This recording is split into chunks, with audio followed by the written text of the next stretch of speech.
এবার যৌন হয়রানির দায়ে ছাত্রদের পা ধরে ক্ষমা চাইলেন সমন্বয়ক নাহিদ ইসলামের বাবা বদরুল ইসলাম। গতকাল সকালে ছাত্রদের পায়ে ধরে ক্ষমা চান তিনি।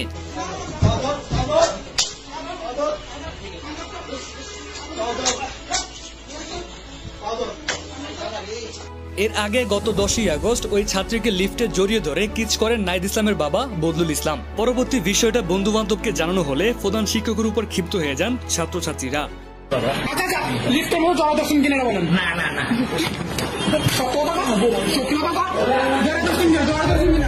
এদিকে বৈষম্য বিরোধী ছাত্র আন্দোলনে অন্যতম নেতা ছিলেন বদরুল ইসলামের পুত্র নাহিদ ইসলাম। বর্তমানে উপদেষ্টা হিসাবে ডাক ও প্রযুক্তি মন্ত্রণালয়ে রয়েছেন। তার বাবার এরকম অশ্লীল আচরণে ক্ষুদ্র ছাত্র জনতা এজন্য নাহিদ ইসলামকে সকলের সামনে ক্ষমা চাওয়ার আহ্বান জানান। না হলে উপদেষ্টা নাহিদ ইসলামের বাবাকে পদত্যাগের হুমকি দেন ছাত্র সমাজ।